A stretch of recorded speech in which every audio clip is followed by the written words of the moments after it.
Assalamualaikum warahmatullahi wabarakatuh. Jadi kawan-kawan sekalian, ini agak teknis sedikit. Sebenarnya ada dua pintu untuk menggantikan Gibran yang kita lupa. Pintu pertama itu pemberhentian, itulah impeachment namanya. Tapi pintu kedua, dengan sukarela dia bisa mengundurkan diri at any time. Ya kan, kalau mengundurkan diri itu kan bisa dipaksa. Kan judulnya itu mengundurkan diri itu by constitution, tetapi mekanismenya kemudian apakah kemudian demo di depan MPR dan lain sebagainya.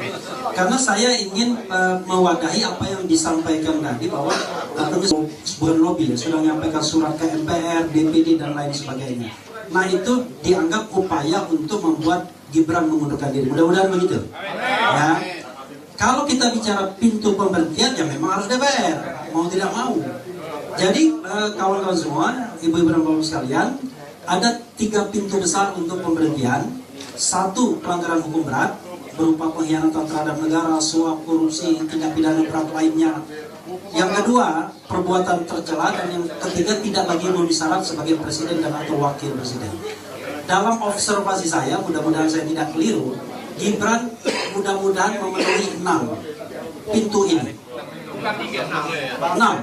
Jadi kalau tadi Pak Jenderal bilang 3, saya observasi 6. Pertama, kalau benar bahwa putusan MK itu didapatkan dari hasil kolusi, ya kan? Maka bukan tidak mungkin itu pintu untuk pemakzulan juga. Betul. Apakah masuk perbuatan tercela ataukah masuk bagian dari konspirasi dan lain sebagainya. Kita tidak bicara lagi mengenai yang namanya pemilu. Pemilu sudah selesai dengan pelantikan presiden dan wakil presiden. Tapi kita bicara pintu impeachment atau pemberhentian. Itu 1. Yang kedua, kalau benar sinyalemen bahwa putra-putri Jokowi menerima uang suap paling tidak 100 miliar kurang dari sebuah kartel bisnis misalnya, maka itu pun masuk pintu untuk perbuatan pelanggaran hukum berat. Kedua ya. Yang ketiga, kalau benar Fufu Fafa itu milik Gibran Rakabuming Raka, benar. Dan kemudian yang benar kan bilang Lukas yang bilang, tapi Roy Suryo bilang 99,9% benar, maka itu masuk kategori perbuatan tercela.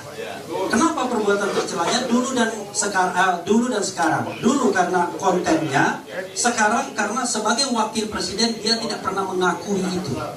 Dia kan mengatakan takon sing duwe katanya. Artinya secara eksplisit dia mengatakan bukan punya saya. Tapi kalau bisa dibuktikan sebaliknya, dia sudah melakukan kebohongan publik. Oke? Maka itu adalah perbuatan tercela. Itu 3 pintu.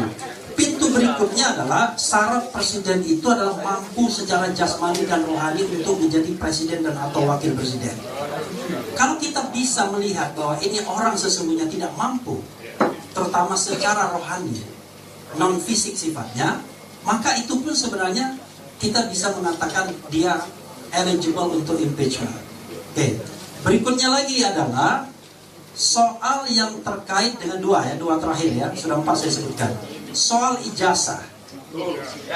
Ini kata Mas Roy Suryo juga, biar Mas Roy Suryo yang ditangkap ya. Gibran ini tidak pernah menyelesaikan studi SMA. Dia tidak punya ijazah SMA. Apalagi Mas Roy bilang confirm. Kalau memang dia tidak punya ijazah SMA, maka itu harusnya di-impeach. Karena syarat untuk menjadi presiden dan atau wakil presiden unfortunately masih minimal SMA. Kalau SMA saja dia tidak punya, maka itu bisa di-impeach. Saya bicara tentang syarat atau prosedur formalnya. Nah terakhir yang saya ingin share juga adalah ini spekulasi publik yang sudah ada di mana-mana, walaupun sebenarnya kita nggak punya bukti. Ya. Banyak isu yang mengatakan demikian kan, bahwa yang bersangkutan suka ini juga, suka ngomong-ngomong kan. Nah, itu juga, jadi 6 pintu itu menurut saya sangat beralasan untuk memberhentikan Gibran Rakabuming Raka. Selain tadi upaya civil society, kalau seandainya ada yang namanya people power untuk meminta Gibran mundur atau